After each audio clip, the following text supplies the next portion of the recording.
하나님 아버지 감사합니다. 오늘 이 시간도 우리가 모이게 하시고 2022년 첫 주일 예배를 드리게 하심을 감사합니다.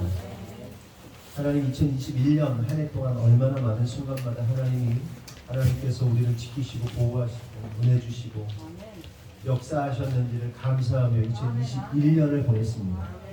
하나님 2022년 새해가 시작되었는데 우리가 이 마음 놓치지 않고 기쁨과 감사함으로 2022년을 맞이할 수 있도록 인도하여 주시옵소서. 아멘. 2022년 우리가 살아갈 이 한 해가 참으로 걱정되고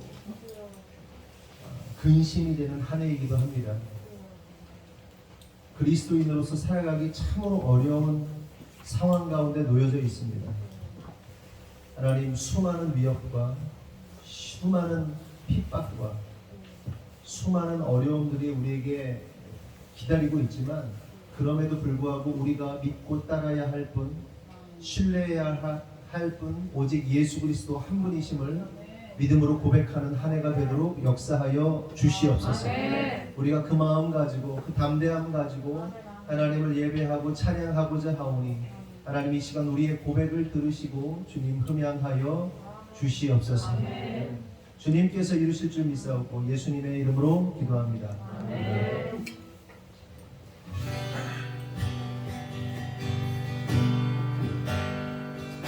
이곳에 생명새, 이곳에 생명샘 솟아나 눈물 볼짝 지나갈 때 너잖아 열매 맺히고 웃음소리 넘쳐나리라. 다시 한번 이곳에 생명샘, 이곳에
다시는 전혀 없네. 우리의 모든 맘들도 우리의 모든 생각도 우리의 모든 꿈과 모든 소망도 진실하신 나의 주 하나님은 우리의 모든 괴로움 바꿀 수 있네. 불가능한 일을 하시고 죽은 자를 일으키시니 그를 이길 자는 없네. 주의 말씀을 의지하여 깊은 곳에 눈을 던져 오늘은 난 놀라운 일을 이루시는 것 보라. 주의 말씀을 의지하여 믿음으로 눈을 던져 믿는 자에게 눈치 못함 없네. 전능하신 나의 주 하나님은 능치 못하실 일은 전혀 없네. 우리의 모든 방문도 우리의 모든 생각도 우리의 모든 꿈과 모든 소망도 진실하신 나의 주 하나님은 우리의 모든 괴로움 바꿀 수 있네. 불가능한 일을 하시고 죽은 자를 일으키시니 그를 이길 자는 없네. 주의 말씀을 의지하여 깊은 곳에 눈을 던져 오늘은 나 놀라운 일을 이루시는 것 보라.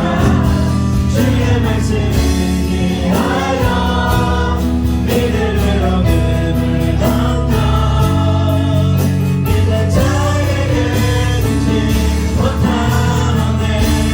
주의 말씀이요 주의 말씀을 의지하여 깊은 곳에 눈을 던져 오늘은 나 놀라운 일을 이루시는 것 보라.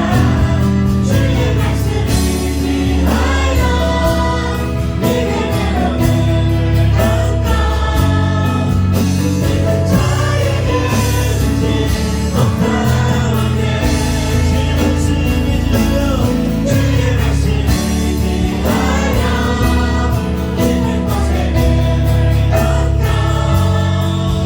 오늘은 나 놀라운 일을 이루시는 것 보라. 주의 말씀을 의지하여 믿음으로 눈을 던져 믿는 자에게 눈치 못함 없네. 우리 목소리로만 주의 말씀을 의지하여 깊은 곳에 금을 던져 오늘 그가 놀라운 일을 이루시는 것 보라. 주의 말씀을 의지하여 믿음으로 금을 던져 믿는 자에게 눈치 못함 없네. 우리 같이 두 손 들고 주의 말씀을 의지하여 깊은 곳에 금을 던져 오늘 그가 놀라운 일을 이루시는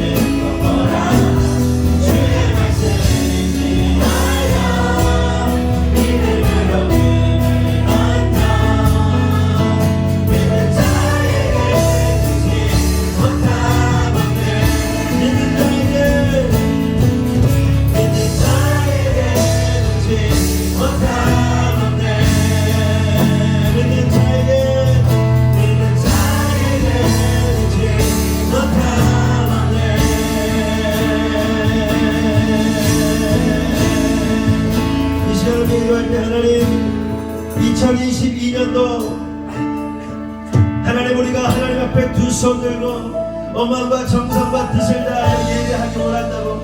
하나님 2022년 그런 한 해 되길 원한다고. 우리의 마음과 뜻과 삶과 생명과 시간과 물질과 우리의 모든 것을 다하여 주님 예배하기 원한다고. 그런 한 해 되길 원한다고. 다같이 주여 한번 하고 기도하겠습니다. 주여.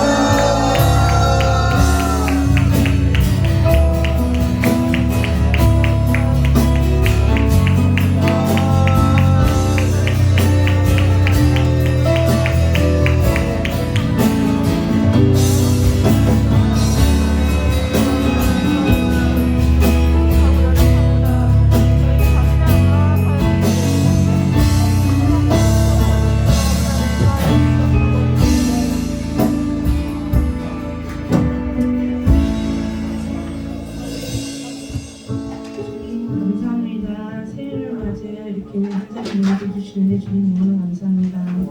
저희의 소망이 되시고 빛이 되시는 하나님 아버지, 2022년 새해를 밝았습니다. 새해 첫 주일을 맞이하여 벅찬 가슴으로 하나님 앞에 나오니 저희의 예배를 받아주시고 은혜를 내려 주옵소서.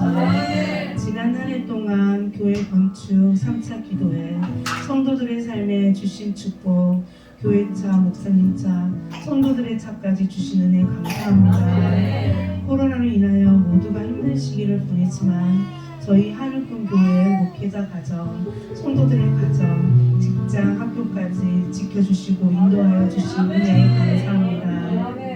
이 자리에 모여 모든 성도들에게 2022년 포어 더 깊은 부르심으로, 더 높은 부르심으로 아멘으로 순종하며 사랑하는 마음으로 성장하는 하늘꿈교회 성도들이 되게 하여 주시옵소서. 하나님 아버지, 지난 한 해 동안 이런저런 핑계로 안일하게 살아왔던 시간들을 회개합니다.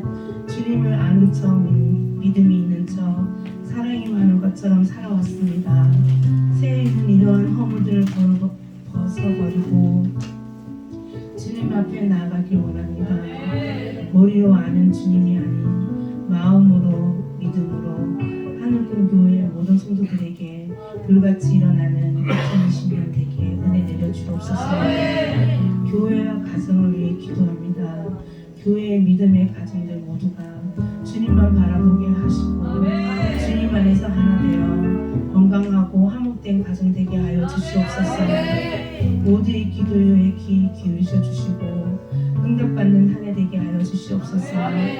새해에는 하늘꿈 교회 모든 성령의 열매들 거두어 영적인 풍요가 넘치는 삶을 살게 하시고 승리하는 시간 되게 인도하여 주시옵소서.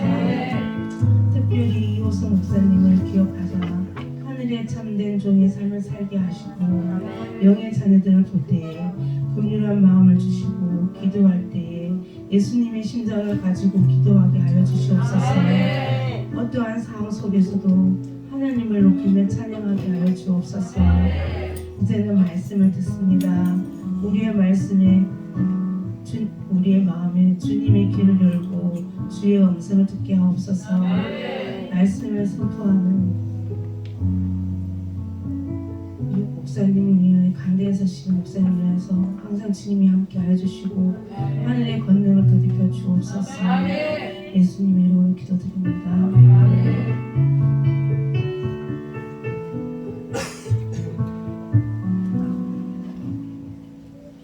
시편 59편, 고정님 시편 136편 공독하겠습니다. 여호와께서 감사하라. 그의 선하시며 그 인자하심이 영원하미로다.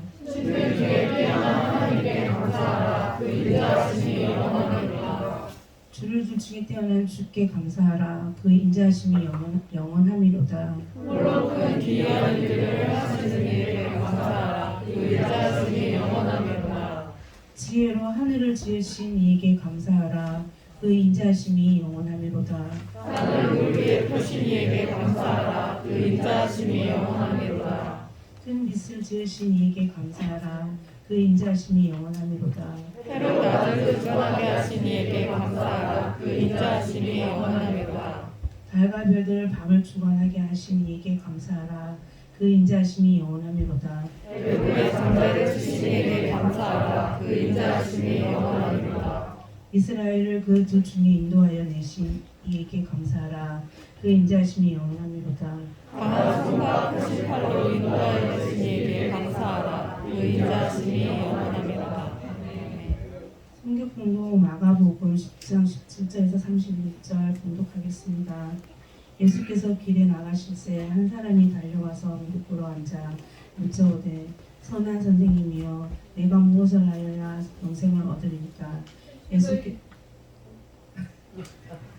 예수께서 이르시되 내가 어찌하여 나를 선하다 일으켰느냐 하시니 일으켰느냐 하나님 한 분 외에는 선한 이가 없느니라.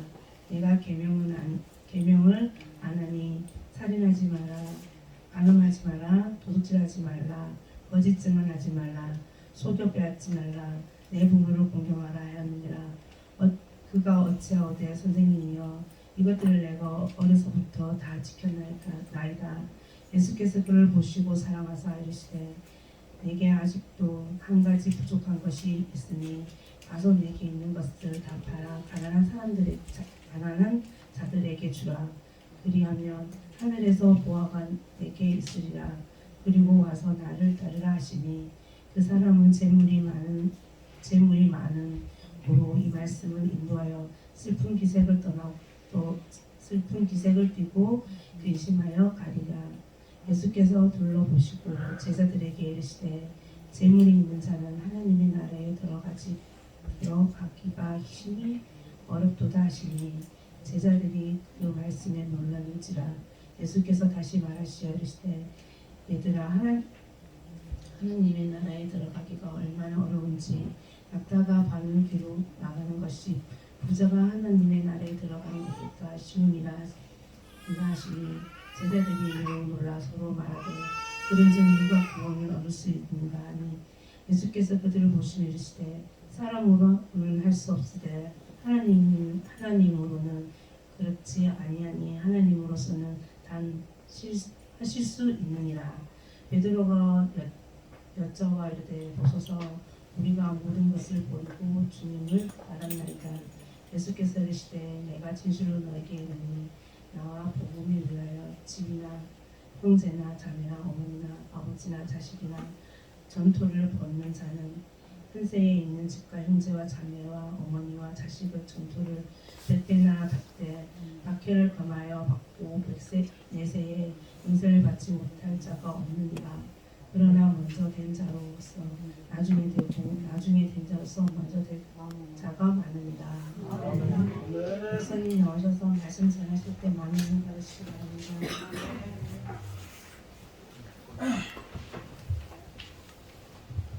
네. 무슨 소리 나지 않아요?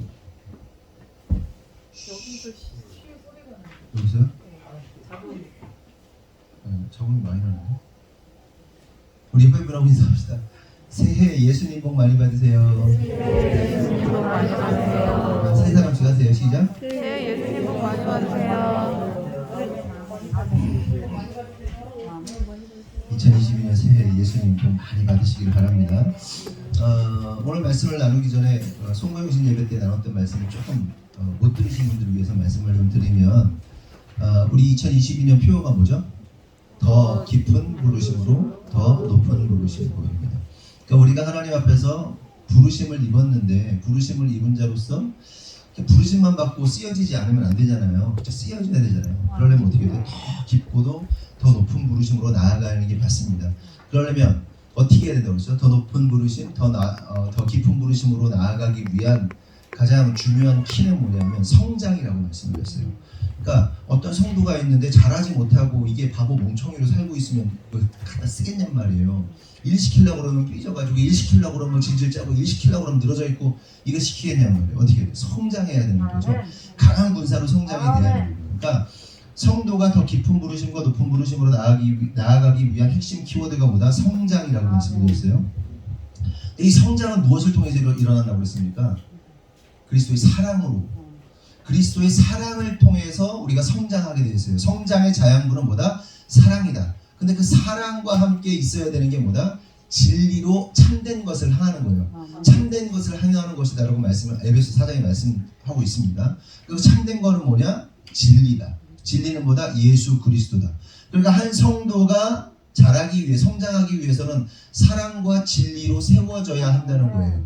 근데 사랑과 진리는 서로 다른 개념이라고 그랬잖아요. 사랑은 포용하고 용납하고 이해하고 안아주고 품어주고 이런 것이 사랑이라면 진리는 뭐예요?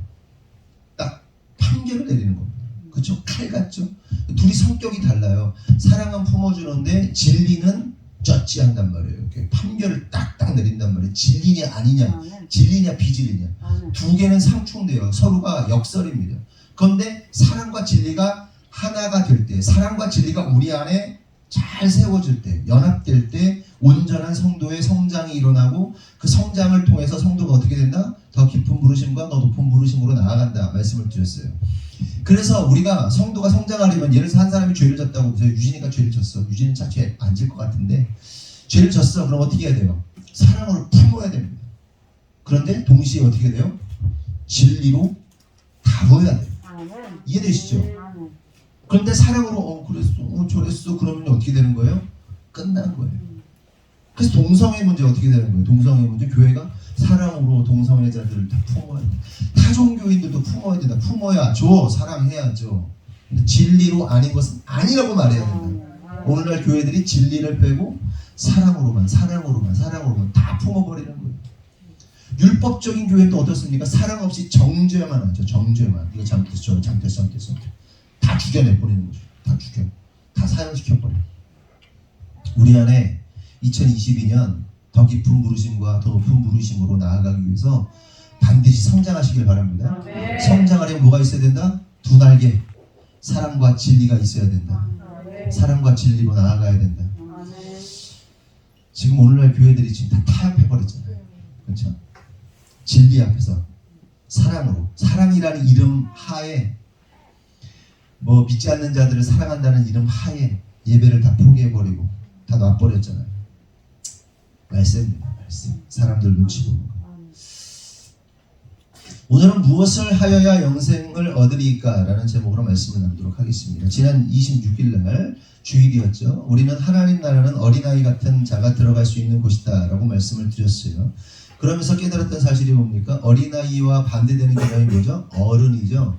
그러니까 하나님 나라는 어른이라고 스스로 생각하는 자들은 갈 수 없는 나라라는 사실을 깨달았고, 그래서 우리가 아무리 뭐 장성한 어른이고 많이 배웠고 뭐 아무리 알고 뭐 능력이 있어도 하나님 나라는 어떤 자가 가는 곳이다?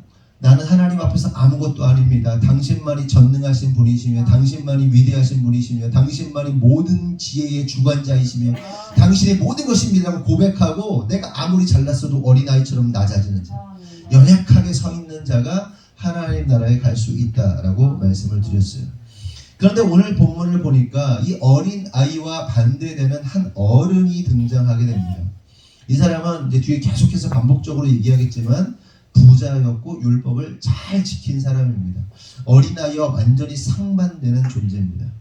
그런데 이 사람을 통해서 우리가 깨달아야 할 사실, 결론적으로 미리 말씀드리면 어떠한 인간도 어떠한 능력을 가진 사람이라 할지라도 결탄코 인간은 하나님 나라에 갈 수 없다. 자신의 힘으로 그 어떤 것을 지켜내고 어떠한 훌륭한 성품과 인품을 가졌다 할지라도 자신의 힘으로 절대로 하나님 나라에 갈 수 없다는 것을 이 사람을 통해서 보여주고 있는 겁니다.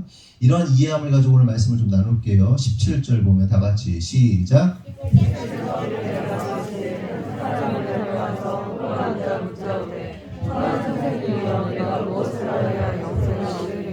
한 사람이 달려와서 예수님께 무릎을 꿇고는 묻습니다. 선한 선생님이여 내가 무엇을 하여야 영생을 얻으리까?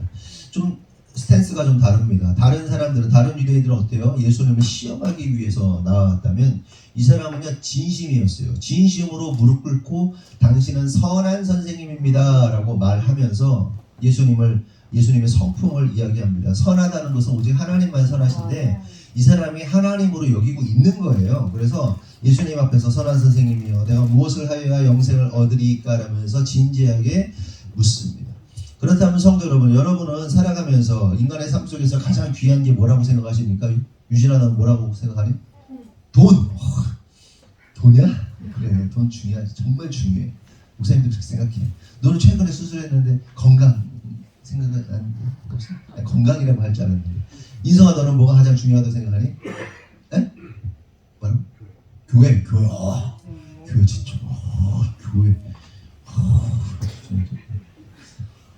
저런 애가 있냐? 그럴 만한 애가. 우리 그런 강집사님은 건강하게. 그렇죠. 건강. 자기 건강이 안 좋거든요. 건강이 너무 중요하죠. 그러니까 사람마다 다 그래요. 건강이 중요하다, 뭐 돈이 중요하다, 뭐 시간이 중요하다, 뭐 관계가 중요하다, 뭐 이런 얘기 합니다. 그런데 대부분의 사람들이 공통적으로 인식하고 있는 건 뭡니까? 건강 혹은 생명. 그러니까 건강을 걱정하는 게 뭐예요? 죽을까봐 그런 거잖아요. 생명을 중요하게 여깁니다. 그런데 이처럼 생명이라는 것이 소중한데 이 생명보다 더 소중한 게 뭐가 있어요? 이게 하나님을 아는 사람이 영적인 것에 대해서 영원이라는 사실을, 그러니까 우리 인간이라는 존재가 단지 목숨이 끊어지면 끝나는 존재가 아니라 영원한 삶이 있다는 것을 믿는 사람들이라면 가장 중요한 문제가 뭐예요? 영생이라고 할 수 있습니다. 저와 여러분의 화두도 영생이잖아요. 그렇죠? 영생. 어떻게 하면 영원한 나라, 하나님 나라에 갈 것인가. 그 생각 매일매일 하거든요. 저도 매일매일. 그치, 하나님 나라. 빨리 하나님 나라가 와야 되는데 지금 이 시국 진짜 막 너무 힘들다. 막 진짜 주님 오셨으면 좋겠다 이 생각 맨날 하는데, 이러한 영생에 대한 중요성을 알고 있었던 이 사람이 예수님께 물었던 거예요. 그럼 이 질문을 하고 있는 사람은 여러분 어떤 사람이었을까요? 이 사람에 대해서 성경은 이렇게 기록합니다. 어려서부터 하나님 말씀 율법을 다 지킨 사람이면서 부자라고 생각합니다. 그러면 여러분이 한번 생각해보세요. 여러분 스스로가 부자야. 부자고 신앙이 엄청 좋아. 여러분들이 교회에서 헌신 봉사하고 충성하고 그러면서 돈도 많아. 다 벤츠 타고 다니시고 건물도 하나씩 있고 사람도 부리고 그런 기업을 어느 정도 이렇게 경영을 하는 그런 사람이에요. 그러면 그 사람 마음속에 진짜 신앙, 그러니까 말씀으로 세워진 사람이고 그런 여러분이 그렇다면 여러분이 근심 걱정이 있을까요? 없을까요? 그렇죠. 물론 근심 걱정은 모든 사람이 있어요. 그런데 최근에 어떤 TV에서 이런 얘기를 하더라고요. 제가 직접 들은 건 아니고 제 아내가 들었는데, 여러분 코로나 기간 가운데 여러분 가정이 싸움이 있으셨습니까? 없으셨습니까? 코로나 기간에 가정이 행복했습니까? 불행했습니까? 이걸 묻는 거예요. 여러분 어떠셨어요? 그래서 그 결론이 뭐냐면, 거기 TV에서 말하는 결론이 뭐냐? 싸움이 일어나고 불행했다면 여러분은 가난한 거예요. 그런데 싸우지 않고 잘 지냈다면 여러분은 부유한 겁니다. 실제로 머니를 말하는 거예요. 이 내면 이게 말하는 게 머니. 진짜로 돈이 있었으면 코로나 기간이 어렵지 않았다는 거예요. 돈 있는 사람은. 돈 없는 사람은 날마다 싸우고 갈등하고 그랬다는 거예요. 가난한 사람은. 무슨 얘기인지 이해되시죠? 실제로 돈이, 재정이라는 것이 사람들 가운데 평안하게 만든다는 얘기를 하는 거예요. 객관적으로. 실제로 어려운 사람들, 가난한 사람들은 이 돈 때문에요 굉장히 고통스러운 거예요. 그렇잖아요. 가게문을 닫아야 되고 어려움 당해야 되고 막 지출할 때는 많은데 막 사업을 접어야 되나 말아야 되나 얼마나 고통스럽습니까? 오면서도 주 예수 집사님 요즘 어떠세요? 그랬더니 아유 어떻게 또 지금 또 생긴대요. 또 옆에 또 간장가 또 생긴대. 또 생긴대. 밀키트 가게 몇 개가 생겼고 지금 어떻게 해야 돼요? 어떻게 너무 힘들어. 뭐 이런 얘기야. 어려운 거예요. 어려운 거예요. 그러면 그 보편성 안에서 생각해 보자고요.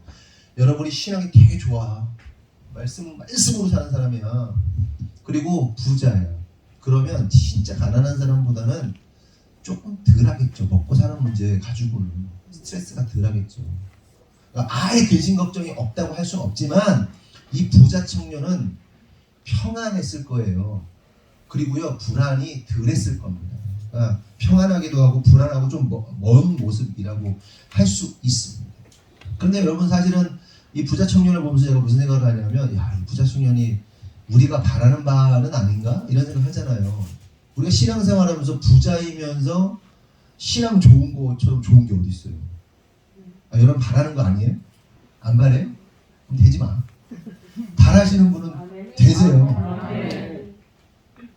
얼마 전에도 제가 요즘 CTS를 안 보던 CTS를 제가 요즘 자꾸 봅니다. 그래서 자꾸 보게 되네요. 나이가 이제 조금씩 먹어가니까 이제 그런 게 들리나 봐요. 그전에는 보면서 되게 사실은 날카롭게 봤거든요. 저게 맞는 얘기인가 틀리는 얘기인가 막 이러면서 막 간증을 하니까 간증의 위험성을 알고 있으니까 간증이 참 풍요로운 것이지만 한편에서 잘못된 간증은 참 많은 사람을 어렵게 하거든요. 그래서 곤란하게 만들거든요. 그래서 제게 조금 삐딱하기보다는 조금 이렇게 날카로운 시선으로 봤는데 요즘에는요 좀 이렇게 보게 돼요. 그렇지 하나님은 그렇지. 그런데 어떤 사람이 나왔냐면 3천억 자산가인데 37살이에요. 총각인데 어린 시절부터 그러니까 이제 선교사를 돕고 집안이 부모님이 선교사님도 후원하고 한 30명씩 후원하고 막 어렵게 살아가지고 자기는 일생 먹어본 고기라고는 냉동된 그 전지 뭐 이런 거 있잖아요. 그걸 불고기한 거 일생 먹다가 어느 집에 놀러 갔는데 소갈비가 나오는데 이런 고기가 세상에 있구나 그러면서 너무 맛있다고 막 놀래고 그러니까 아버지가 사업을 하셨는데도 이렇게 자기 자신들에게 굉장히 타이트하면서 하나님의 사역을 하는 자들에게는 막 쏟아내시는 부모님을 보고 자란 거예요. 근데 하나님께 쓰여지는 사람들의 특징이 그렇습니다.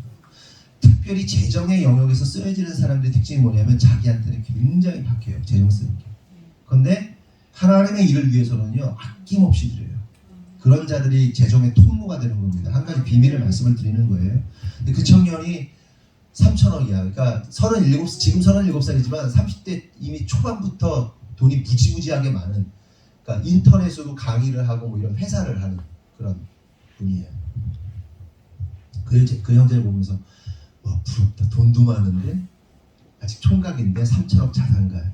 그리고 그 기업의 요즘은 의장이라고 부르더라고요. 의장. 체어맨이죠. 체어맨이라고 부르더라고요. 의장. 그 BTS의 그 누구야? 방시혁이 의장이죠. 뭐 무슨 그 회사 의장이라고 불러요? 뭐 의장 이렇게 부르더라고요. 요즘에는 뭐 사장님, 뭐 회장님 이렇게 안 부르더라고요. 어쨌든 의장. 근데 부자 청년 보면서 그 형제가 좀 생각이 나서 말씀을 드립니다. 그런데 흥미로운 사실은 이 부자 청년이 불안이나 뭐 아니면 혹은 이 평안하고 불안 없이 살 것 같은 그 사람이 뭐에 대해서 질문하고 있냐면 영생에 대해서 질문하고 있다는 겁니다. 이게 뭔 얘기를 하는 거예요? 굉장히 진지하게 예수님한테 왔거든요. 이게 뭘 의미하는 거예요? 영생에 대해서 묻고 있다는 것은. 영생에 관하여 불안한 마음과 평안하지 못한 마음이 있었다. 영원한 하나님 나라에 대한 평안한 마음이 있어야 되는데 불안한 거예요. 자기가 영생을 얻을 수 있을지 얻지 못할지에 관한 신앙이 너무 좋아. 부자야. 불안해. 영생에 관해서. 그러니까 부자여도 율법을 다 지켰어도 영생할 자신이 없었던 겁니다. 그래서 그는 영생을 얻으려면 뭘 어떻게 해야 하느냐라고 그 불안함으로 묻고 있는 겁니다. 여기서 그럼 우리가 한 가지 생각해 보아야 할 사실이 있는데 그것은 영생이 무엇인가 하는 겁니다. 영생. 영생의 개념을 알아야 될 거 아니에요. 그래 영생이 무엇인지 알고 영생을 하게 될 거 아닙니까? 많은 사람들이 영생 그러면 이성이는 뭘 생각하냐? 영생이 뭐라고 생각하니? 영원히 언제 사는 거 어떻게? 하나님 나라가 사는 거, 그렇지?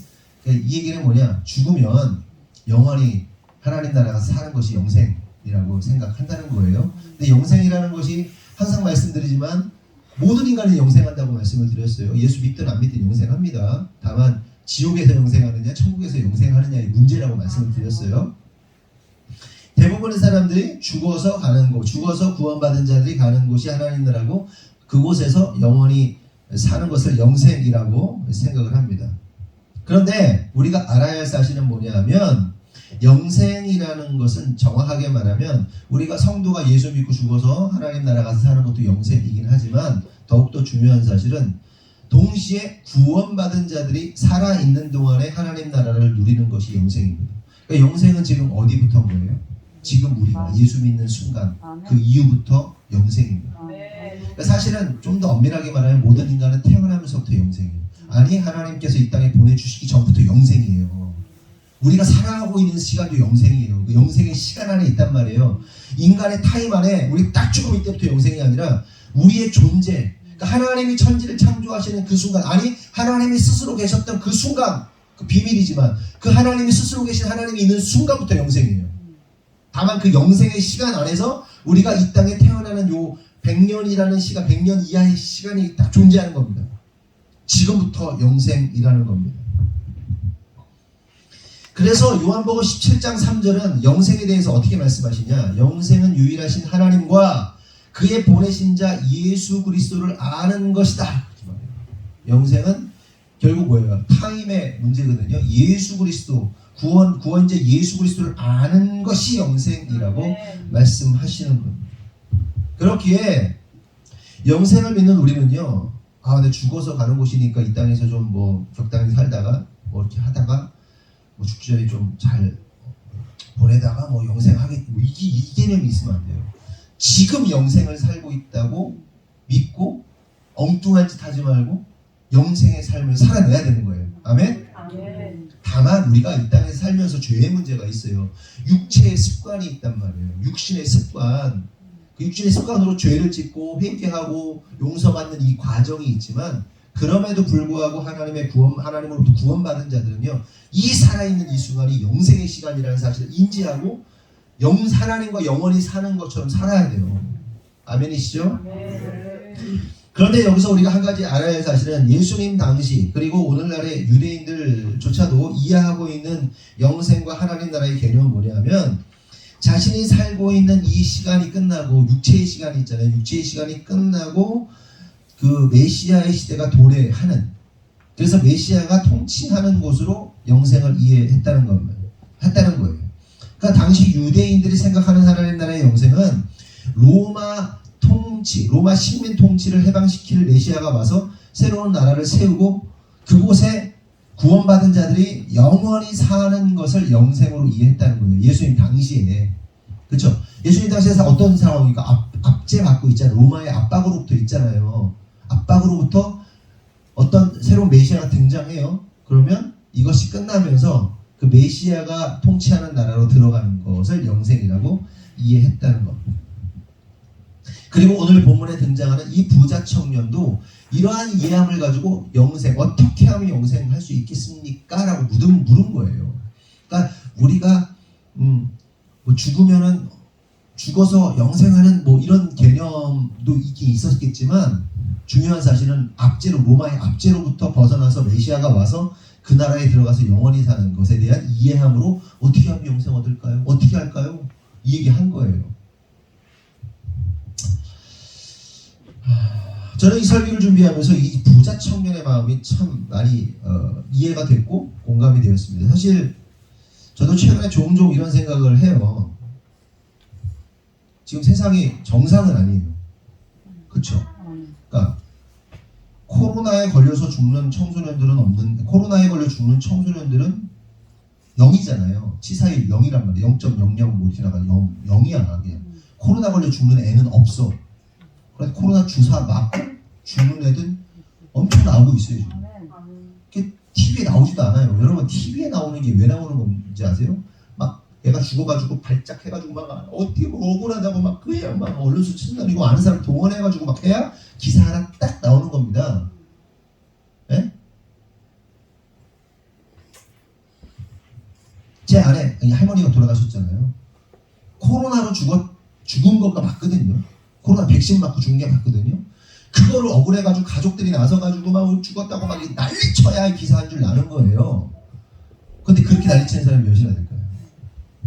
없어요. 그리고 너무 억울하고 너무 힘들어가지고 이렇게도 나면 죽을 것 같으니까 막 난리쳐가지고 그냥 죽었다 이렇게 나오는 청소년들도 지금 죽은 애들이 많을 텐데, 청소년뿐만 아니라 백신 주사 맞고 죽은 사람이 많을 텐데, 제가 좀 조심스럽긴 합니다. 우리 가운데 맞으신 분들도 안 맞으신 분들도 건강해서 다행이에요. 건강하게 잘 유지해서 다행이에요. 네? 그걸 가지고 우리가 뭐 서로 뭐 그런 건 전혀 없어야 됩니다. 뭐 서로 정죄하거나 저 이상하게 생각하거나 그럴 필요 없어요.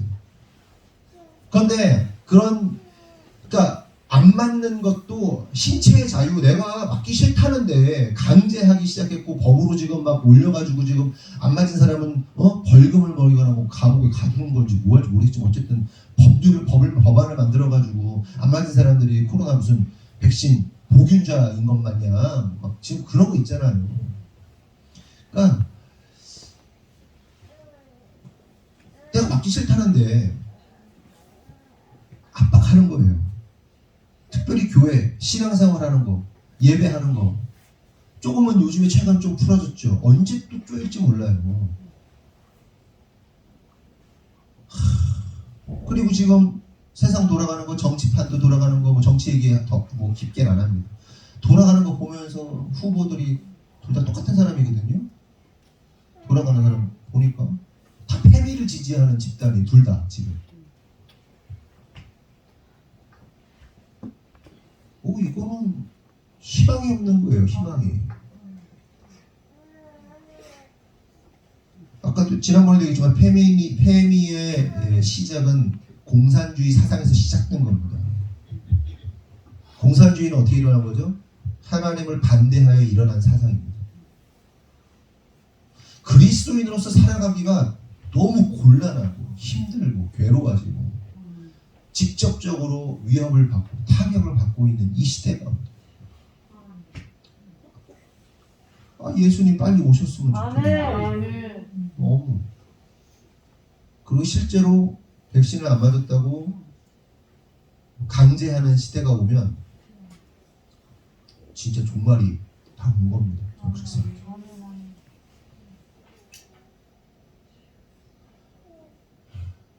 이런 얘기까지 해야 되나 모르겠는데 제가 이제 최근에 어떤 한 자료를 보니까 그 어떤 뭐 그런 거 있잖아요. 뭐 음모론이긴 하지. 근데 그런 일이 안 일어나길 바라지. 이걸 뭐 맹신하는 건 아닌데 어떤 자료를 보니까 2025년도에 전 세계 인구가 갑자기 막 30%에서 50% 나라에 따라서 어떤 나라는 70% 주로 선진국이 인구가 엄청나게 줄어드는 그 자료가 있더라고요. 그래서 그 자료를 폭로한 사람이 죽었어요. 뭐 암살당한 거죠. 그리고 그 자료들은 지워지고. 근데 그 문건이 뭐 이제 뭐 소위 말해서 세상의 주관자들의 이제 아주 인사이드에 있던 사람이 내는 문건입니다. 가난한 나라들은 뭐 백신을 안 맞았으니까 많이 살아있고 뭐 이런 얘기들. 맞으신 분들은 정말 건강했으면 좋겠어요. 저는 그 백신 자체가 뭐 666이다 뭐 이런 얘기를 하고 싶지 않아요. 그거 자체는 아니에요. 좀 달라요. 건강하셔야 돼요.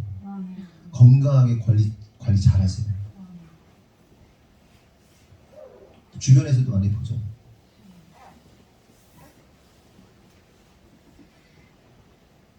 진짜 빨리 예수님 왔으면 좋겠어요. 특별히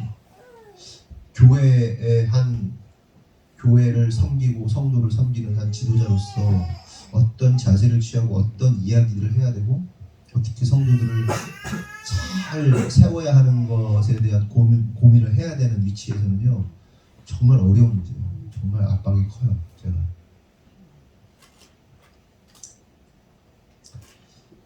다시 본론으로 돌아와서 약간 상황이 다를 수는 있지만 그 부자 청년도 그 로마의 압제 상황 속에서 느꼈을 여러 가지 마음들 그리고 영생하는 문제들 이런 거에 대한 그 마음을 제가 조금이나마 이해할 수 있었다는 얘기를 좀 하려고 한 겁니다. 그러면서 그 부자 청년이 메시아가 왔으면 좋겠고 빨리 영생했으면 좋겠고 이런 생각을 했던 거죠. 그러자 이 질문에 대해서 예수님께서 이렇게 말씀하십니다. 18절 19절 시작. 예수께서 이르시되 내가 오셔야 나를 선하다 했거니와 하나님 한 분 외에는 선한 이가 없느니라. 내가 계명을 하나니 살인하지 말라, 간음하지 말라, 도둑질하지 말라, 거짓 증언하지 말라, 술을 빼앗지 말라, 내 부모를 공경하라 하느니라. 부자 청년의 질문에 대한 답으로 예수님은 10계명 중에 저기는 이웃에 대한 계명이거든요. 이웃. 그러니까 10계명은 하나님에 대한 계명과 이웃에 대한 계명이 있습니다. 하나님께 지켜야 할 계명과 이웃에게 지켜야 할 계명. 이것이 뭡니까? 이것을 완성하신 분이 예수님이시죠. 그게 십자가의 계명인 것이죠. 그런데 여기서 참고로 예수님께서 이웃에 대한 계명을 말씀하셨기 때문에 어떤 사람은 하나님에 대한 계명을 안 지켜도 되는 거냐? 뭐 이렇게 생각할 수도 있는데 그 얘기 아니고 이웃에 대한 계명과 하나님에 대한 계명은 하나의 계명입니다. 그렇죠? 하나의 계명. 하나님 사랑과 이웃 사랑이 하나의 계명이라는 거죠. 그러니까 이웃을 사랑하면서 하나님을 사랑하지 않을 수 없는 거고 하나님을 사랑한다 하면서 이웃을 사랑하지 않는다 이 말도 안 되는 겁니다. 하나의 계명이라는 거죠. 그런데 그 계명을 어떻게 했다? 온전히 다 지켰다는 거예요. 그가 여짜오되 선생님이여 이것은 내가 어려서부터 다 지켰나이다. 아주 자신 있게 대답하죠. 나 다 지켰어요. 예수님 말씀하시는 그 계명 하나님 사랑 이웃 사랑 다 지켰어요. 이렇게 얘기를 한 겁니다. 이를 통해 알 수 있는 사실은 뭐예요? 그는요 굉장히 신앙이 좋은 사람이었어요. 게다가 부자였어요. 아주 바람직한 성도의 모습이라고 할 수 있습니다. 그리고 또 이 부자에 관련된 것에 대해서 얘기를 하면 신명기 28장 1절에서 14절을 보면 하나님께서 뭐라고 그러시냐면 성경 안 나와요. 뭐라고 하시냐면 네가 나의 율법을 나의 말씀을 지켜 행하면 하면서 뭐 주고 뭐 어떻게 하겠다 어떻게 되겠다 어떻게 하다 너 복을 받고 네가 뭐 어디 앉아있도 복을 받고 일어나도 복을 받고 무슨 복을 받고 무슨 복을 받고 엄청나게 말씀하세요. 아마 요 내용 가지고 10년 설교하시는 분들 굉장히 많을 겁니다. 복에 복을 더 하신다 말씀을 하십니다. 그러니까 이걸 쉽게 얘기하면 네가 하나님 말씀 지켰니? 율법 지켰니? 그러면 부자 된다 얘기하시는 거예요. 믿으십니까 여러분은? 여러분 말씀대로 살면 부자 되는 거 믿으세요? 전 철저하게 믿습니다. 말씀대로 살면요 그 말씀이 여러분을 보호하세요. 그 말씀이 여러분을 지키신단 말이에요. 부자 돼요. 진짜요. 부자 돼요. 저나 제 아내가 자신 있게 말할 수 있는 부분이 그 부분이에요. 부자 됩니다. 말씀대로 살면 돼요. 그래서요 예전에 제가 제 아내한테도 어제도 제가 그런 얘기를 했어요. 아 여보 옛날에는 성도들이 이렇게 사업이나 여러 가지 어려움의 문제가 있으면 막 어렵다고 얘기하면 해줄 얘기가 없었어. 해줄 얘기가 이렇게 아 그래 주님을 신뢰하자 하나님을 신뢰하자 이거 말고는 할 얘기가 없는 거죠. 지금은 사업을 하니까 요거 이렇게 저렇게 분명하고 명확하게 말할 수 있죠. 그렇게 하면 되는 거 아니까. 그래서 감사하다고. 그래서 너무 좋다고. 제 아내가 저한테 항상 하는 얘기고 저도 그런 생각이 또 나서 그런 얘기를 한 기억이 있습니다. 신명기 28장 1절에서 14절 말씀대로 살면요 우리 잘 살 수 있습니다. 막 엄청난 부자는 아니어도 그 말씀 안에서 허튼 짓을 안 하기 때문에 돈이 재정이 지켜지고요 재정이 불어나게 돼 있어요. 말씀대로 살면. 아멘이시죠? 이 부자 청년은요 우리가 배워야 할 만한 아주 바람직한 청년이에요. 이 땅에 살아가면서 우리가 부자 청년은 영생을 잃어버린 자이기 때문에 배우면 안 된다고 생각하지만 아니 이 부자 청년 배워야 돼요. 근데 여러분 이 부자 청년이 영생을 잃어버린 포인트가 중요한 거예요. 이 사람의 율법을 지키면서 말씀을 지키면서 사업을 하고 재정을 부자가 되는 거 자체가 문제가 아니에요. 포인트는 다른 데 있어요. 영생을 잃어버린 포인트가 다른 곳에 있단 말이에요. 그렇기 때문에 이 부자 청년의 라이프 스타일, 부자 청년이 살아가는 방식 닮아야 됩니다. 신앙생활 열심히 하고 네? 말씀 잘 지키고 부자로 사는 거. 말씀이 그 신명기 28장 말씀처럼 부자를 만들어낸 거란 말이에요. 그러자 예수님께서 이렇게 말씀하십니다. 21절, 22절 시작.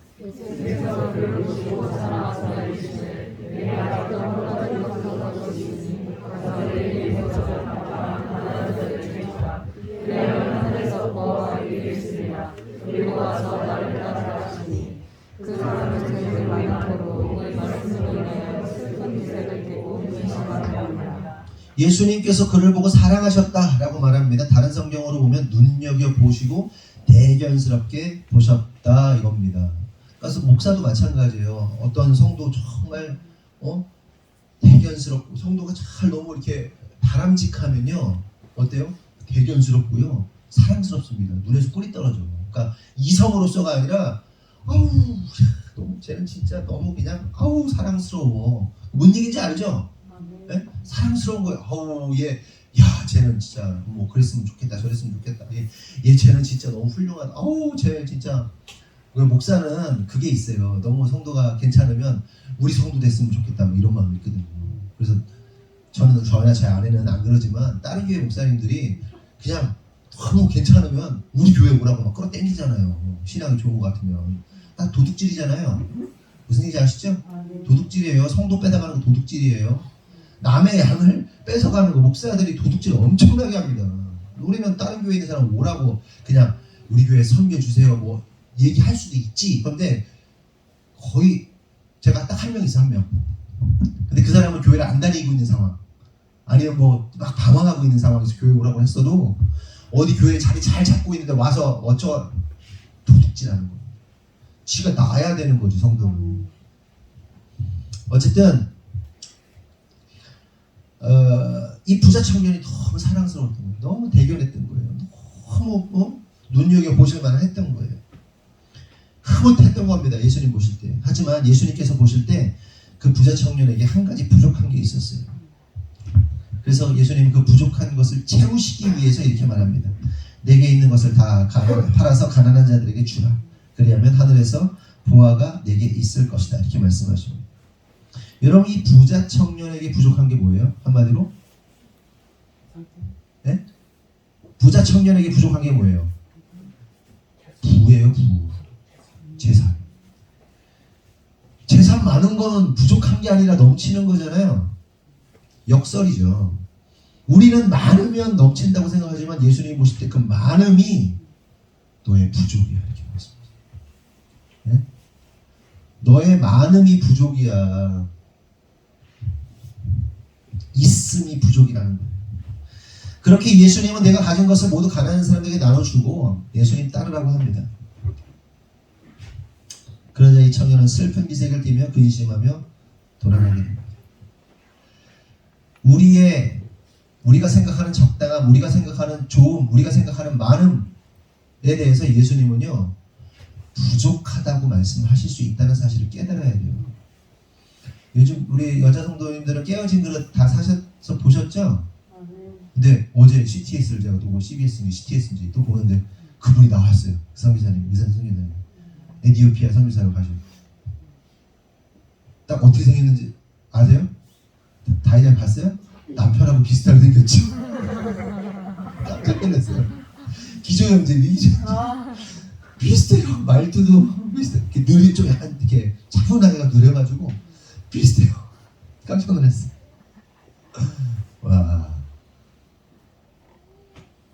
너무 그분요, 너무 이렇게 볼 때 사람이 정직하시고 너무 이렇게 차분하시고 진짜 그냥 봐도 훌륭하신 목사님이야. 근데 하나님이 알츠하이머라는 그 서울대 나오셔가지고 서울대학 병원에 계시다가 위탁 교수, 아니 위촉 교수? 무슨 초탁 교수? 무슨 뭐라고 부르는데 이거를? 되게 뭐 훌륭하신 건가 봐요. 서울대에서 무슨 교수로 임명할 정도로 대단히 훌륭하신. 그런데 이제 젊어요. 저보다 젊은 것 같아요. 한 40, 40대 중반, 초중반쯤 된 것 같은데 아주 너무 훌륭하신 분인데 하나님께서 그분에게 알츠하이머라는 병을 주셨어요. 40대인데 그 알츠하이머 그분의 건강이 하나님 보실 때 뭐였어요? 너의 넘침이라는 거예요. 우린 이해가 안 돼요. 모든 사람들이 갖고 있는 건강, 가질 수 있는 건강, 알츠하이머는 불치병이거든요. 고쳐지지 않는 병입니다. 치매병 같은 거죠. 말이 느려지고 근육이 굳어지면서 이렇게 되는. 그런데 하나님께서 그 건강을 가져가셔서 그를 온전하게 하십니다. 깨어진 그릇. 하나님, 나는 그릇, 좋은 그릇이 되어서 하나님께 쓰여주고 싶었는데 하나님 다 깨져버렸어요. 나는 그 깨진 그릇을 쓰기 원한다고 말씀하십니다. 있음이 부족합니다. 우리의 건강이 있음일 수도 있어요. 우리의 지식이 있음일 수도 있어요. 뒤에 좀 설명하겠습니다. 그렇게 부자 청년은 슬픈 기색을 띠고 돌아서게 되고 영생을 얻으려 왔다가 영생을 주시는 분을 거절하고 돌아서게 되는 거예요. 그렇다면 여기서 우리가 생각해 볼 사실은 그렇게도 훌륭한 신앙을 가진 그가 왜 영생을 주시는 예수님을 돌아선 것일까? 이에 대해 성경은 그 재물이 많았기 때문이다 이렇게 말합니다. 결국 이 말은 부자 청년이 그 부를 포기하지 못했기 때문에 영생을 잃게 되었다 이렇게 말합니다. 여러분, 깨달아야 할 사실은 오늘을 사는 저와 여러분에게도 이러한 사실은 동일하게 적용이 된다. 이 청년에게는 부함이 영생을 잃게 하는 것이었다면 오늘을 사는 저와 여러분에게도 영생을 잃게 하는 뭔가가 있다는 사실을 우리가 깨달아야 돼요. 한마디로 말하면 우리가 생명처럼 여기는 것들이 우리의 영생을 잃게 만드는 것이라는 걸 수도 있고, 우리가 일상적으로 그냥 누리고 있는 것 안에서도 우리의 영생을 빼앗는 것이 있을 수 있다는 거예요. 이 부자 청년에게는 부자, 재물이 그의 영생을 잃게 하는 것이었고, 또 오늘 사는 우리에게는 우리의 재능, 시간, 능력, 사회적 위치, 자존심, 지식, 감정, 자녀, 행복, 즐거움, 사회에서 누릴 수 있는 수많은 안락함, 또한 스스로를 과하게 믿는 과신, 자만심, 그러니까 뭔가 넘치는 그 무언가가 우리의 영생을 막는 걸림돌이 될 수 있다는 거예요. 한번 생각해 보자고요. 우리의 그 우리의 어떠한 열심, 우리의 그 무엇인가. 과도한 자녀 사랑, 과도한 사업 사랑, 과도한 자기 감정을 사랑하는 거. 어떤 사람은 돈. 스스로 생각해 보세요. 그게 우리의 부족함이라니까.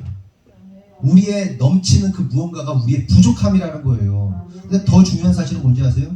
반드시 예수님은 우리에게 그걸 요구하신다. 그거 요구하신다. 네 자식이 그렇게 중요하니? 내 자식한테 줄래? 아브라함에게, 부자 청년에게 그 물질 나 줄래? 너 많이 배웠니? 그 네 지식 나 줄래? 그 바보 되거나 알츠하이머가 되거나, 너 사업이 그렇게 중요하니? 그 사업 나 줄래? 그러니까 여러분, 사업도 누굴 위해서 해야 되는 거예요? 하나님 위해서 하면 되는 거예요. 자식 키우는 거 누굴 위해서 하면 되는 거예요? 하나님 두둑거리면 되는 거예요. 나의 지식 하나님께 들으려고 해야 되는 거예요. 영을 사랑하려고 해야 되는 거예요. 근데 그게 안 되면요, 나중에 내놔. 네 지식 내놔. 네 사업 내놔. 그럼 그때 패닉 오는 거야. 내 건데 하나님 돈 줬어? 그거 내 뜻대로 써야 된다. 아니 나 쓰려고 그랬는데, 나 가방 살려고 그랬는데, 나 조금 모아두려고 그랬는데. 아니, 그러니까 여러분이 돈을 목적, 숨쉬는 목적, 살아 숨쉬는 목적들, 이유들, 사업하고 직장 다니고 돈 벌고 다 어디여야 되는 거예요? 주님께. 그러면 패닉에 빠질 이유가 없어요. 다 주님 거예요. 가져가세요. 너 이제 그만 사업 학원 그만 할래? 주님 가져가십시오. 괜찮습니다. 아니요, 사업 꼭 해. 공부 계속 해야 돼요. 아니, 언제든지 걷어가시면 주님 괜찮아요. 가져가세요. 그렇게 생각하고 목회를 하고 그렇게 하고 그렇게 공방을 하고 그렇게 학원을 하고 있어요.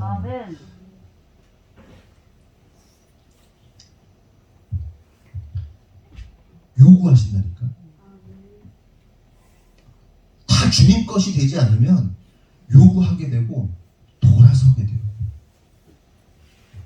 바보 같은 짓이죠.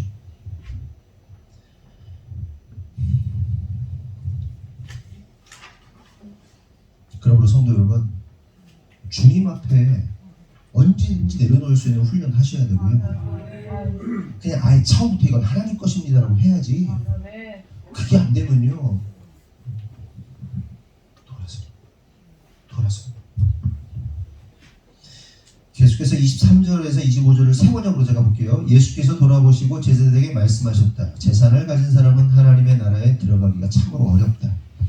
제자들은 그의 말씀에 놀랐다. 예수께서 다시 그들에게 말씀하셨다. 이 사람들아, 하나님의 나라에 들어가기는 참으로 어렵다. 부자가 하나님의 나라에 들어가는 것보다 낙타가 바늘귀로 지나가는 것이 더 쉽다. 이렇게 말씀하셨다.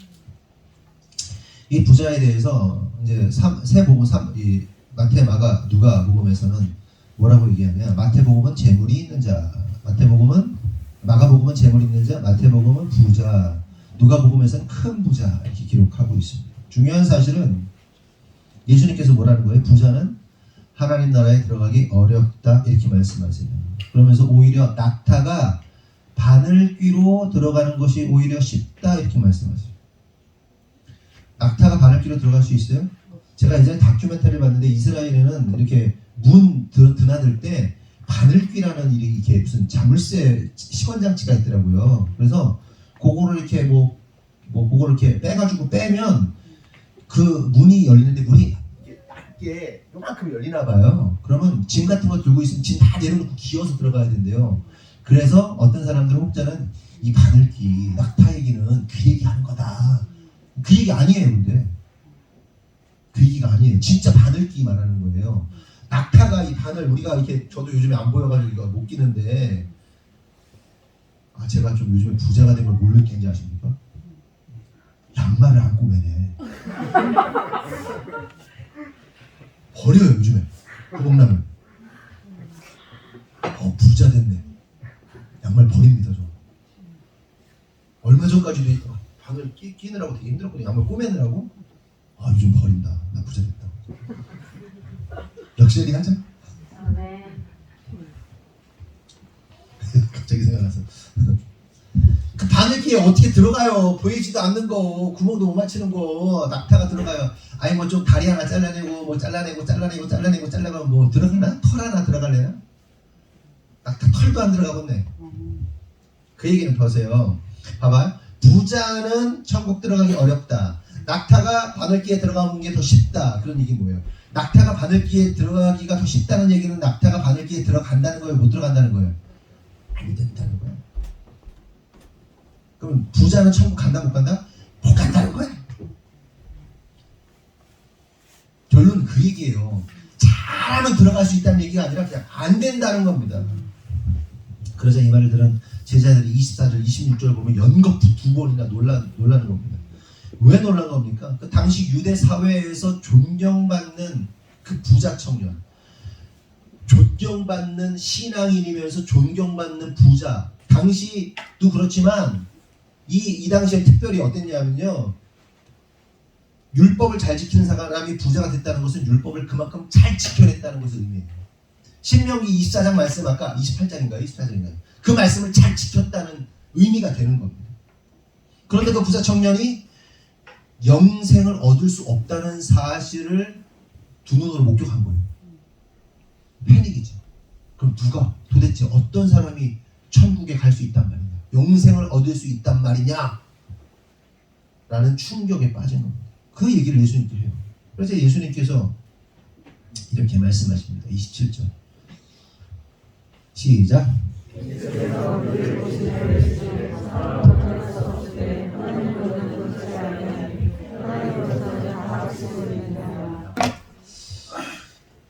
말씀드린 것처럼 부자는 천국을 못 가요. 낙타가 바늘귀로 들어가는 게 쉽대. 근데 낙타가 바늘귀로 못 들어가. 그럼 뭐 안 된다는 거예요. 부자 천국 못 간다. 이 얘기입니다. 그렇다면 여기서 우리가 매우 중요한 한 가지 사실을 짚고 넘어가야 되죠. 그럼 누가 부자냐? 어떤 사람이 부자냐? 인성아, 네가 생각할 때는 어느 정도 돈 있으면 부자인 것 같아? 100억? 자, 1000만 원도 없는데 100억.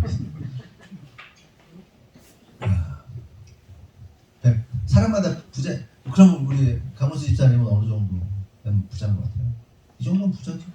그냥 뭐 아무것도 안 하고 가만히 이렇게 못 보다부터 돌아다니고 할 수 있는 거. 아니, 돈으로. 돈으로 하면 뭐한 조? 2조? 2조?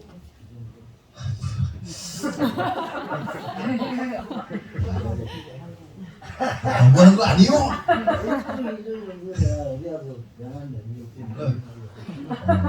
아니, 우리 어릴 때는 한 집에 1억 있다고 그러면 되게 부자였는데, 그렇죠? 지금은 어느 정도 되는 거예요? 한 10억 돼야 되는 거예요? 예전에 이런 게 요즘 한 15억 정도. 진짜? 근데 우리 장모님 1억 정도 있지 않으셨나? 그 정도야 있었지. 그거 다 자식들한테 다 쏟고 다 한 거예요, 다. 개념이 많이 다르네. 1조 나오고 뭐 얼마나 손해. 100억. 그 강성규 집사님은 어느 정도라고 생각하세요? 한 이 정도는 그래 부자. 생각보다 굉장히 소박해요. 네. 30억. 그렇지. 우리 다 천국 가겠다, 그렇죠? 우리 진짜 우리 다 천국 따랐어. 부자 아니야. 확실히 부자 아니야. 우리 다 그지 새끼들이야, 진짜. 그지의 편차가 너무 나서 그렇지. 그지가 맞아. 그런데 여러분, 부자의 기준에 있어서 액수는 별로 중요하지 않아요. 예수님의 이 말씀의 문맥이나 여러 가지 정황을 보면 예수님이 부자의 정의를 금액으로 정하고 있는 게 아니에요. 그렇다면 어떤 사람이 영생을 얻지 못하는 부자일까? 한마디로 정의하면 자기를 포기하지 못하는 사람이 부자고요. 이해됐어요? 자기를 포기하지 못하는 사람이 부자다. 예수님이 말씀하신 부자. 이 부자 청년에게 있어서 자기는 뭐예요? 물질이에요. 그렇잖아요. 여러분, 헌금이 뭐예요? 여러분 자신을 드리는 거잖아요. 여러분 자신이 재물이 되는 거잖아요. 여러분을 팔을 잘라드리고 손을 잘라드릴 수는 없으니까 팔과 같은 피땀 흘린 것을 나의 피를 하나님께 드리는 게 헌금이잖아요. 그쵸? 이 부자의 자기는 돈이었어요. 그럼 잘 생각해 보세요. 여러분은 그럼 여러분의 스스로를 뭐라고 생각하세요? 그러니까 여러분을 여러분으로 만드는 이게 뭘까? 저는 목사로서 목사랍시고 하는 그 종교적 정체성을 포기하는데 오래 걸렸어요. 목사 맞죠? 근데 목사랍시고 목사 코스프레하고 목사다움을 포기하는 건 쉽지 않아요. 지금도 그걸 포기 못해서 종교인으로 남아있는 사람들이요, 주변에 선후배 목사님들 많습니다.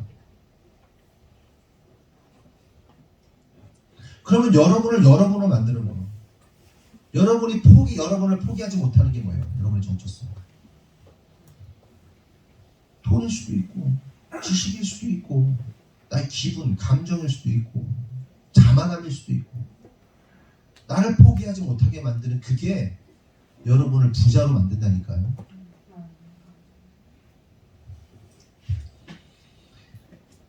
여러분, 그러면 일반적으로 부자가 자기를 포기하기가 쉬울까요? 가난한 자가 자기를 포기하기 쉬울까요? 가난한 자가 포기하기 쉽겠죠. 일반적으로. 잃을 것이 없는 사람은요, 보면 진흙탕 싸움을 할 때 누가 이깁니까? 잃을 것이 없는 사람이 이기는 거예요. 그렇죠? 잃을 것이 없는 사람은 죽어도 괜찮으니까 죽기 살기로 싸워요. 근데 이렇게 많은 사람은 뭣도 이뤄야 되고 뭣도 이뤄야 되고 뭣도 이뤄야 되고 막 그러니까 싸움을 안 하려고 하죠.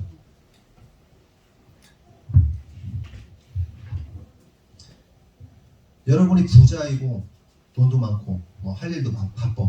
근데 어떤 일용직 그 업체 사장님이 당신 나랑 좀 일 좀 하러 가자고 노가다 들어가자고. 여러분 따라갈 겁니까? 부자인데? 안 따라가죠. 근데 나 할 일도 없고 백수에다가 막 그냥 돈 필요한데 막 주겠어 뭐. 그러고 놀고 있는데 일하러 갑시다 그러면 그냥 가는 거지.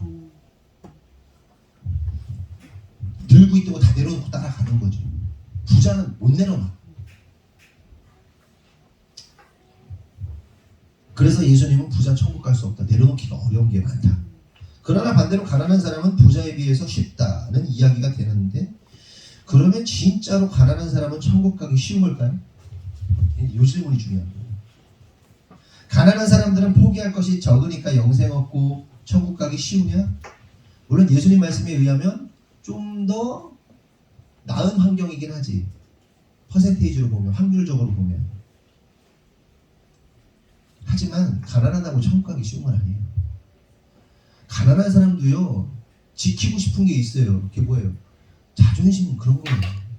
자존심은 끝까지 지키고 싶은 거예요. 제가 종종 얘기하는데 그 박신양이 약속이라는 영화, 전도연하고의 사랑, 전도연을 사랑하는데 자기는 건달 깡패고 전도연은 의사고, 그러니까 막 이 이루어질 수 없는 이 사회적 위치, 사랑 막 이런 것 때문에 막 괴로워가지고 막 술을 막 진탕 먹고 길거리를 막 돌아다니는데 제 그지 새끼가 막 뺏으려고 그러니까 그지가 안 나죠. 빼가지고 지퍼를 쫙 열어가지고 이렇게 막 쏟아냈더니 막 무슨 쓰레기 먹던 사과 먹다 마른 거 썩은 거 막 놔둔 겁니다. 그러면서 그래요, 목사님. 별거지 같은 걸 놓지 못 놓는다고. 그러니까 자기 깡패 거지 같은 자기를 못 내려놓는다고. 거지 같은 거 막 그 쥐어 부여잡고 있다고. 거지가 그래요. 거지 집 가보세요. 쓰레기 거지 보셨어요? 시내에 보면 막 봉지 한 30개 달고 다니는 여자 본 적 있으세요? 그 거지? 주렁주렁 덜렁덜렁 다 쓰레기야, 다 쓰레기. 근데 쓰레기를 못 보네. 결론은 뭐예요? 부자, 가난한 자는 다 못 내려놔요. 못 놔. 저도 맨날 그러잖아요. 제 아내가 그러니까 제가 진짜 거지 근성을 버려야 되는데 지금도 재활용 쓰레기 옆에 지나가면 옷 쓸 거 없나 뭐 그런 거 안 줬고 며칠 전에도 하나 주워 왔어요. 어디 옆집에 제 공방 옆에 이사 가는데 이렇게 서랍장 플라스틱으로 3단 장을 이렇게 놓고 갔더라고. 그래서 그 공방에다가 잡동사니 넣으려고 그 주워 왔어요. 그러고 있어. 맨날 혼나요. 거지가 너무 어려운 시절을 견뎌내야 돼가지고 그 거지 건성을 못 버려요. 부자도 못 버리고 거지도 못 버려요. 알뜰한 거지. 좋게 얘기하면 알뜰하게 필요한 걸 이렇게 재활용 아껴 쓰고 나눠 쓰고 뭐 바꿔 쓰고 고쳐 쓰고 하나마다 뭐 하고 뭐 좋아 보이면 못 내려놔요. 진짜 어려운 거. 결국 결론이 뭐예요? 모든 인간은 영생을 얻을 수 없다. 이게 대전제입니다. 그런데 놀라운 사실은 그런 우리에게 대반전의 역사, 그런 우리를 구원하신다는 것. 우리에게는 못하지만 하나님은 하실 수 있습니다. 그래서 예수님께서 이렇게 말씀하세요. 사람으로는 할 수는 없지만 하나님으로는 그렇지 아니하니 하나님으로서는 다 하실 수 있느니라. 이렇게 말합니다. 핵심이 뭐예요? 인간의 힘으로 영생 못 누리다, 못 누리지만 하나님의 힘으로 가능하다. 그럼 하나님의 힘이 뭐냐? 이게 중요한 거예요. 하나님의 힘, 우리를 구원하시는 하나님의 힘. 고린도전서 1장 18절 다 같이 읽어보겠습니다. 시작.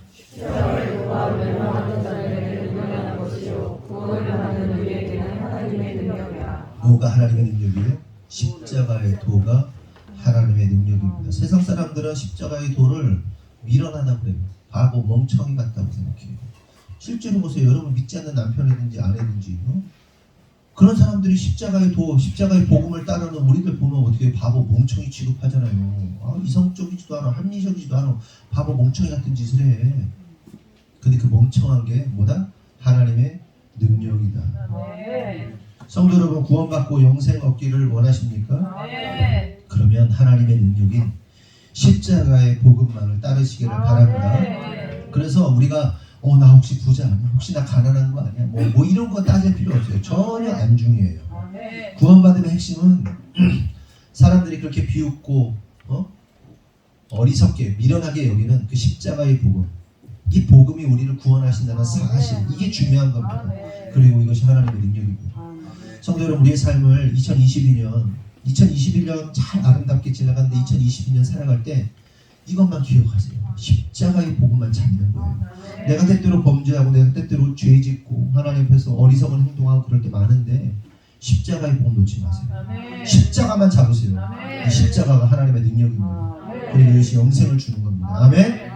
그러므로 성도 여러분, 2022년 저와 여러분이 하나님의 능력이신 오직 십자가 복음만을 믿고 따름으로 영생을 누리시는 분들이 되기를 예수님의 이름으로 축원합니다. 기도하겠습니다. 하나님, 부자 청년이 무엇을 해야 영생 얻겠냐 물었을 때 결국 그 결론은 영생은 십자가의 도가 영생이라는 사실을 깨닫습니다. 주님, 간절히 원하옵니다. 2022년 그리고 우리의 일생 다하도록 오직 예수 십자가 복음만 붙잡고 나아가게 하여 주시옵소서. 그렇게 이루실 것을 기대하오며 예수님의 이름으로 기도합니다. 아멘. 교회 소식 나누겠습니다. 뭐라고? 공조냉동 기계 기능사. 그게 에어컨하고 냉장고, 냉매 뭐 이런 거에 관련된 거 다 하는 거잖아요. 그게 몇 번째 지금 자격증이지? 국가기술로 세 번째. 국가기술이 아닌 거는 몇 개? 2개. 총 5개. 국가기술 자격증 3개, 아닌 거 2개, 5개. 잘한 거예요. 니네 그 아이나우스에서 그 딸이 있니? 박수. 1등 시간감으로 연모되고 있습니다. 자매들은 잘 눈 뜨셔가지고 잘. 아유 훌륭하다. 너 진짜 잘했다. 그래, 얼마나 이쁘다. 흥미하다. 너에게 하나 부족한 것이 있어. 하나 부족한 것이 지금 다 나에게 나오. 뭐 다른 것도 뭐 좋은 소식 혹시 있으세요? 네.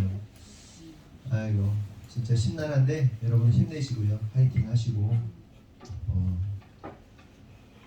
잘 건강관리 잘 하시기 바랍니다. 건강 잘 하세요. 진짜 잘 하셨으면 좋겠어요. 다 같이 일어나겠습니다. 파송의 말씀 나눕니다. 제가 더 깊은 부르심으로 그러면 여러분 더 높은 부르심으로 하는 겁니다. 구호 준비! 더 깊은 부르심으로!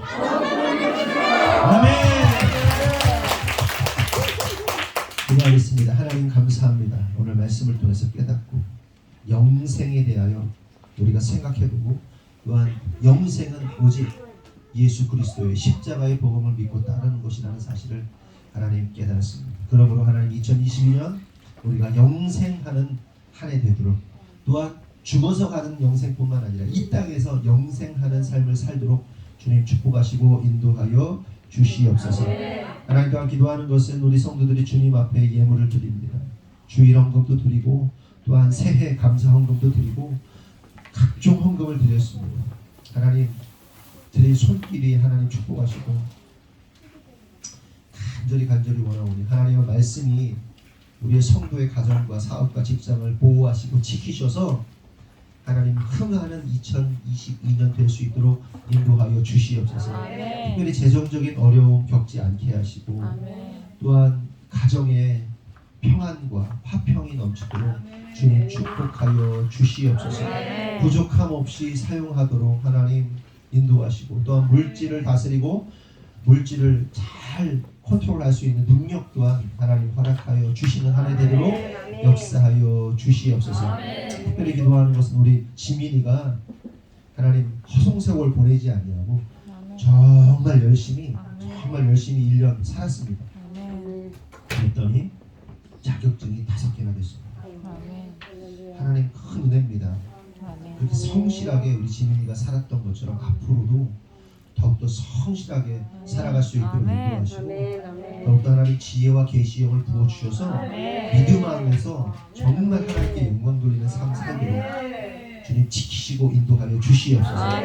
우리 성도 모두가 우리 지민이의 가족이고 형제이고 자매임을 믿음으로 선포하고 우리가 서로를 사랑하고 우리 자녀를 잘 지켜낼 수 있도록 기도로서 후원할 수 있도록 인도하여 주시옵소서. 또한 하나님 코로나로 인하여 함께 하지 못하는 아이나우스에 많은 아이들이 있는데 하나님 우리가 얼굴을 비록 볼 수 없지만 그 아이들 하나님 눈동자와 같이 지켜주시고 반드시 우리가 함께 모여서 예배할 수 있는 날이 오기를 원하오니 주님 그때까지 지키시고 보호하여 주시옵소서. 지금은 우리 구주 예수 그리스도의 은혜와 하나님 아버지의 무한하신 사랑과 성령님의 감화 감동대주 역사하시고 오늘 주님의 뜻대로 살기로 결정한 모든 성도들 위해 지금으로부터 영원토록 함께 하시기를 간절히 축원하옵나이다. 아멘.